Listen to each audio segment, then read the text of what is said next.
Hi guys, pag-usapan lang natin to. Eto mga kaibigan, napansin ng isang American vlogger no, na etong si Baste Duterte ay pinagbantaan ang ating mahal na Pangulong Bongbong Marcos.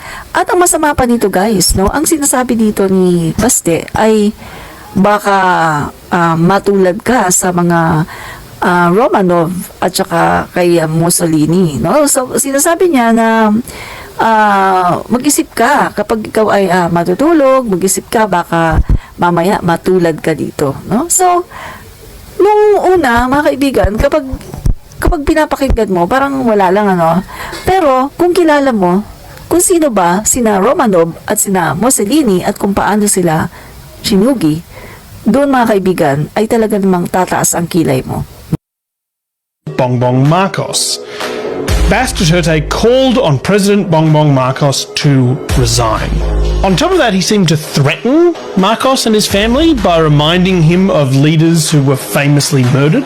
From now on, before you go to bed, think of the Romanovs, Benito Mussolini and his wife, and maybe you'll reconsider the direction that you are taking. Alamin natin paano ba ito? Paano ba sila natsugi? Etong mga kaibigan si Mussolini, siya lang naman po ay in-execute, no? Benito Mussolini, the deposed Italian fascist dictator, was summarily executed by an Italian partisan in the village of Giulino de Mezzegra in northern Italy on 28th of April 1945. So yung mga kaibigan, siya ay in-execute, no? In the final days of World War II in Europe, no? So in-execute po siya. Ito naman pong mga Romanov, ano naman po ang nangyari sa pamilyang ito? Okay. Ang pamilyang itong mga guys, no? Sila po ay sila po ay ganun din po ang ginawa sa kanila, no? In-execute din po sila. Pero ito malala, no? So, the Russian Imperial Romanov family, Nicholas II of Russia, his wife Alexandra Fyodorovna, and their 5 children, Olga, Tatiana, Maria, Anastasia, and Alexei, were shot and bayoneted to death by Bolshevik revolutionaries under Yakov Yurovsky on the orders of the Ural Regional Soviet. So mga kaibigan, sa madaling salita, no? Hindi na natin masyadong babasahin kasi masyadong brutal at baka tayo ay community guidelines, no? So in short mga kaibigan, pamilya, no? So meron ditong picture nila, no, mga kaibigan, na nung in-execute itong mga kaibigan, sila ay tinawag, no? Parang magpapa-picture, no? Tapos yun naman pala, sila ay sinugi. At brutal po ang pagkaka-execute sa kanila. So, kung titingnan natin, seryoso po ang banta na to ni Baste, no?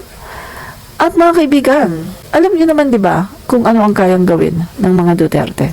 Komentary ko lang to Doon kasi sa sinabi ni Baste, parang malinaw 'yon na isang pagbabanta para sa akin. Kasi sinight niya yung Romanov at saka si Mussolini. From now on, before you go to bed, think of the Romanovs, Benito Mussolini and his wife, and maybe you'll reconsider the direction that you are taking.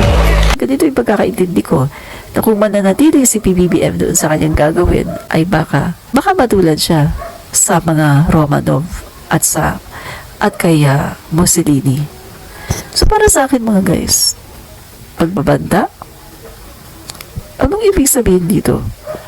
Kapag pinagpatuloy ni PBBM yung ginagawa niya na pagpapaganda ng ating bansa, kapag pinagpatuloy ni PBBM na i-push na magkaroon ng amendment yung economic provision para din sa ikabubuti ng ating bansa. So kapag pinagpatuloy niya yun, ibig sabihin, gagawin niyo yan kay PBBM? Pag pinagpatuloy ni PBBM na gawin yung tama sa kanyang administrasyon, ay ganito ang gagawin niyo sa kanya? Parang ganyan yung aking nakikita. One thing for sure, tandaan niyo to, kayo na mga nagbabanta sa Pangulo, Kapag may nangyari sa Pangulo, natitiyak ko, kayo ang pagbubuntunan ng tao. Pag may nangyari sa Pangulo, kayo ang number 1 na suspect. Kasi, kayo yung nagpapahayag eh.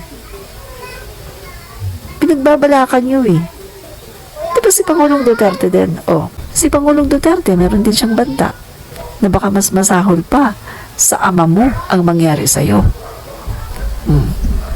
So lumalabas na ang dami-dami yung mga banta sa ating Pangulo. Pinagbabantaan niyo ang ating Pangulo. Kaya kapag may nangyari sa Pangulo, kayo ang sisisihin ng taong bayan. Walang iba. Real talk tayo. Real talk.